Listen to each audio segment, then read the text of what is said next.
So about 3-4 months ago, I was DJing a wedding, and I got a really nice $100 bill tip from the groom, which really warmed my heart. And as I was driving home, the thought occurred to me that it would be really beautiful to give that $100 bill to a homeless person. I decided not to do it. Some of this may be superfluous, but I think that there's wisdom in it that hopefully you will pull and or relate to. I've really come to feel a tenderness in pulling up to a light, and as I came to notice in my first year or so in Denver, the sense of avoidance and discomfort that I felt within myself over facing the suffering of someone there asking for help. And I'm sure I'm not the only person who can relate to the sense of wanting to turn away and not knowing how to deal with it. And what I realized with that was that really was coming from my own discomfort, my own I don't know how to deal with this, and I feel a sense of obligation, like I have to do something. And so I really felt, and this is compassion in action. Compassion is a desire to relieve the suffering of others, and it's something that we can cultivate and that we do cultivate in mindfulness practices. First through the self, learning to be compassionate to yourself, to be able to hold yourself tenderly when things are difficult. But it naturally translates into the way that we see others and our ability to hold the suffering of others and to care and to take action. It's more than empathy, which is I can feel this, and perhaps there's some empaths in the room who feel overwhelmed by the pain of others or the emotions of others. Compassion has this quality of I can really see from a steadiness the pain and suffering of another, and I have a desire, an innate, and it's inherent in all of us, and something that we reconnect with through these practices, to help. And I could feel, as I started to really pay attention to within myself this discomfort, which required my own self-compassion, of I can see that I'm uncomfortable with this, and it doesn't feel good, but it's not really about them. Anybody relate to this?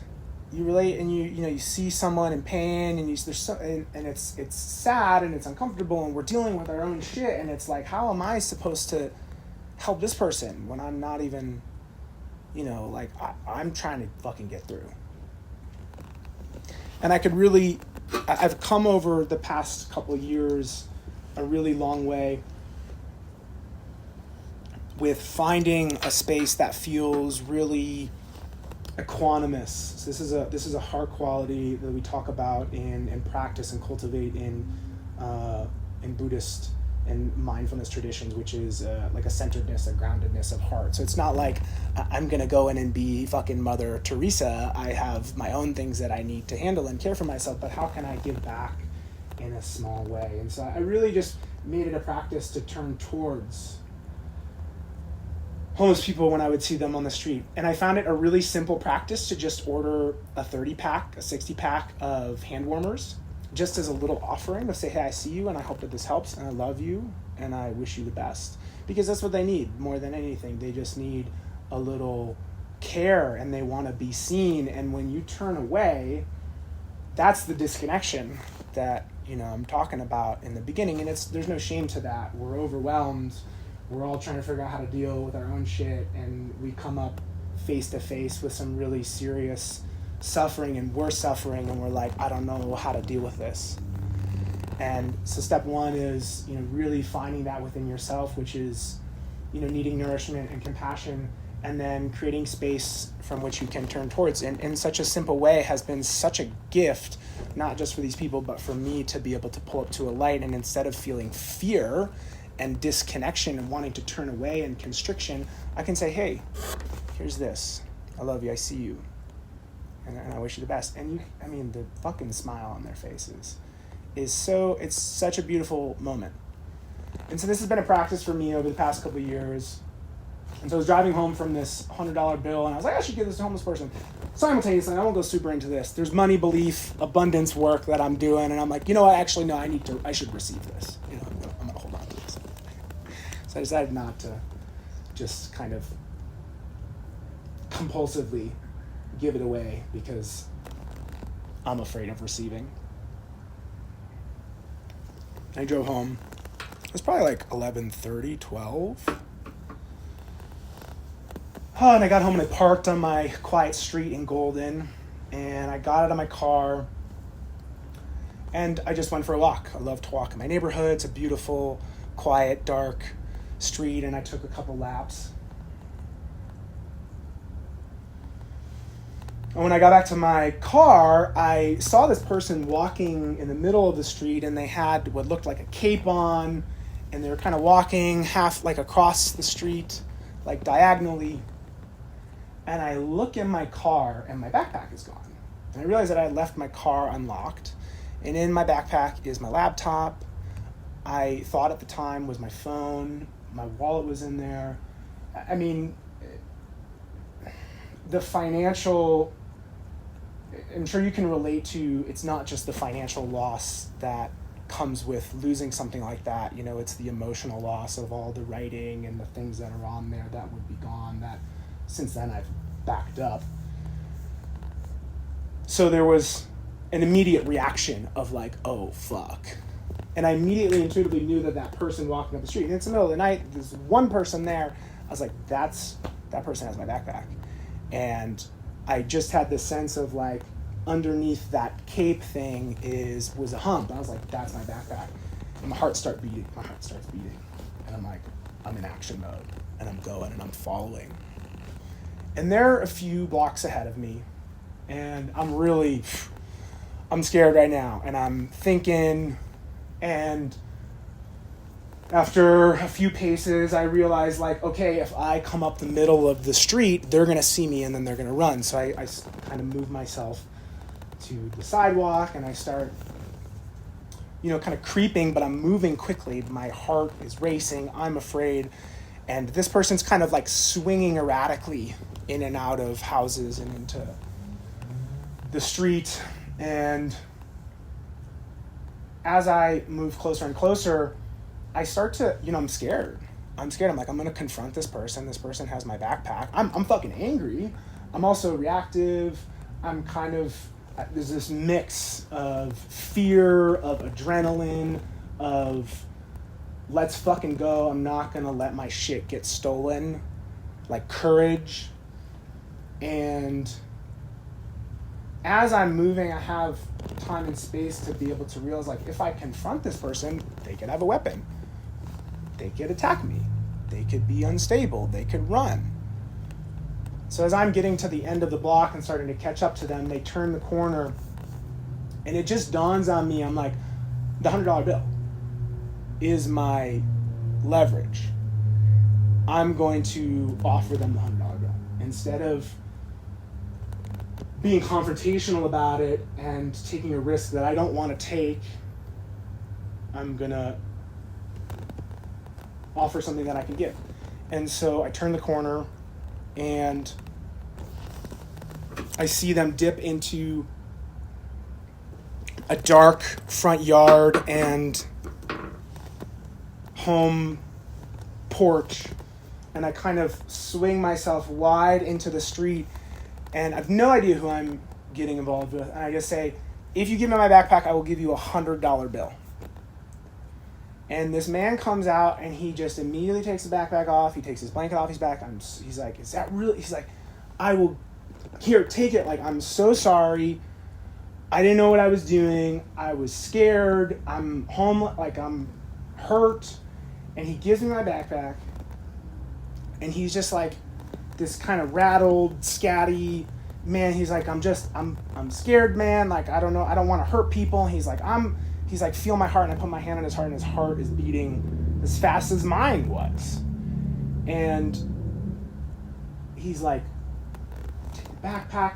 take this blanket. I'm like, I don't want the fucking blanket. He's like, someone gave it to me from from whatever it's called, one of the, donation places. Like, I don't want the blanket. He's like, no, I'm like, take the blanket, man. He's like, I was like, are you okay, man? Like, what do you, and like in this moment, there was a shift from like, you're my fucking enemy, to like, you're a human being I could see and feel, and he articulated and he showed me, and I could feel it in his heart and in his physiology that he was just as scared as I was. And in this moment, I could really feel this beautiful, like, soft connection. And all I wanted to do was help. It was like, I couldn't care less that you had taken my backpack. Granted, this story could have gone completely differently if this person ran or if this person attacked me. It's not how it happened. And there's a reason for that. I think there's a few lessons that I'll pull at the end here. And I was like, what do you, like, where do you live, man? Like, you okay? He's like, I live in the apartment complex, like, the parking lot across for you. And he's like, where do you live? And I'm like, I'm not telling you where I live. Like, I don't trust you right now. You're just trying to steal my shit. He's like, oh yeah, that's Mary. And I'm like, he's like, is this $100 bill real? And I'm like, yeah, it's a real $100 bill. And he's like, do you have any cigarettes? And I was like, no, I don't have any cigarettes. It's like, do you need food? Do you need water? Like, what do you need? He's like, I need cigarettes, man. I'm going to 7-Eleven. I'm like, you're going to take this $100 bill and go get cigarettes from 7-Eleven? I'm like, okay, that's whatever. Do whatever you want to do. And we're kind of walking with each other and we're talking. He's like, I do nice things too. And he's got this little, you could tell he's mentally ill. And he's got this little ornament and he hangs this little weird ornament on someone's home. And he's just in this interesting kind of, I could never relate but flow with life. And he had just in the moment seen an opportunity and scared had opened my unlocked car and just grabbed his backpack. And I said, good luck, man. See you around. And we parted ways. I walked home. I had my backpack. I cried. And I just felt this deep softness and presence that, I know that we feel in really special moments in life. And it's unique and so cherished. And there are a few lessons that I have pulled out of this since it happened several months ago. The first is that in between stimulus and response, in between stimulus, I'm really botching the quote here. Viktor Frankl, who is a famous Austrian psychotherapist who survived the Holocaust and wrote really beautifully about the human resilience to be able to choose their story and to survive and forgive, wrote about there's a space in between stimulus and response.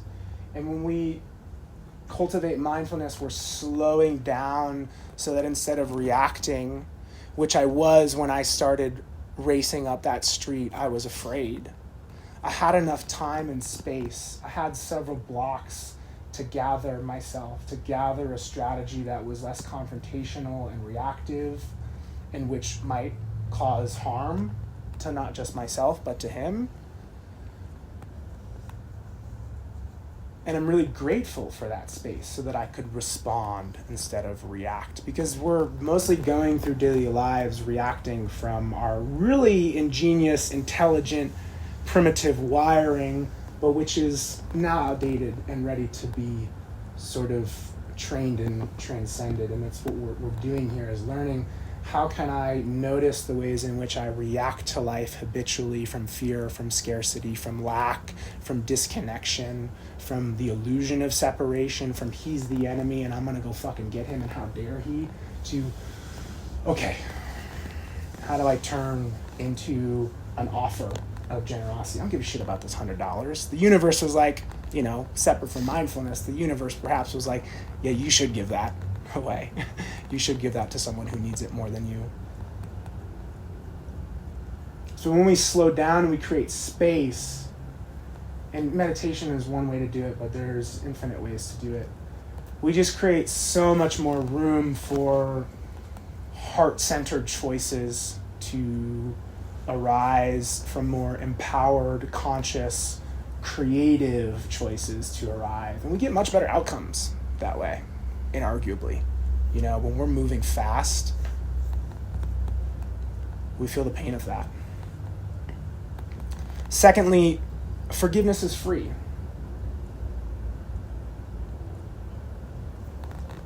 Forgiveness is free, and forgiveness is freeing for everybody, you know.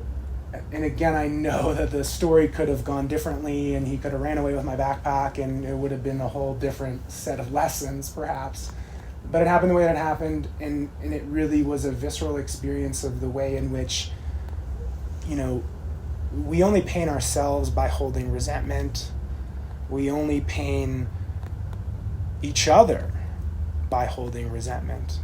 And truly, the gift of forgiveness is really freeing for everyone involved. And, you know, I think what really plagues us more than anything in this day and age is the burdens we carry in our hearts, the people that we feel wronged us and hurt us, and the pain that we carry with us, the resentment that we carry with us.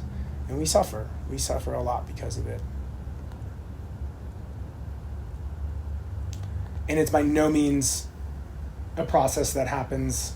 I will not under-respect the process of forgiveness, which can be as complex and long and up and down as the process of grief.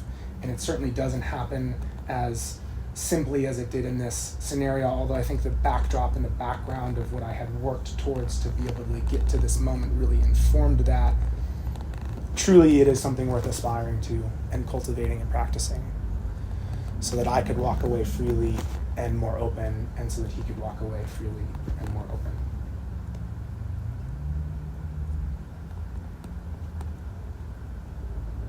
Yeah, and finally, turning towards compassion. You know, I talk about, I say that self-compassion is the secret sauce, and I really truly fucking believe it to be, and it's what we're cultivating here. You know, when I say curiosity, like, can you be curious with that pain in your knee? Can you be curious with the tension in your chest? What it's doing is shifting from an energy of criticism, of resistance, of avoidance that we carry around with us on a daily basis, of avoiding the present moment, avoiding what's here. It's painful to be a human being. It's beautiful, and it's tragic, and it's hard. And we, in this very uniquely concocted, complex existence that we live in, where we can just look at our phones and fucking not worry about what's happening in our chest, we just carry that around and we don't look at it. And when we learn to look at it not from a place of, oh, when you fucking go away, which just holds it closer, we create space for ourselves to really fully exist. And there's a tenderness, an opening that we get to feel. And there's a freedom from that that's so beautiful. And it's that same freedom that gives us the freedom to really truly be with each other in not just the hardest moments, but also in the best moments. And it's the medicine we need more than anything right now. And so I really truly believe, and this is such a deeply informs the work that I do, and what's here now in this class and in the story, is compassion is so fucking needed right now. You know, can we turn towards each other not with this othering, you're the enemy and your idea is stupid and how could you, and can we turn towards and really see each other with understanding? And that starts with turning towards and understanding ourselves and being able to hold the difficulties that we all carry, with an increasing softness and generosity and tenderness. And it's not easy. It's no easy task to sit with yourself. You know, so I really see and respect all of you for being here and for wanting to take the time to sit quietly with yourselves and with each other. It's tremendously brave. It's fucking hard. And it's a gift.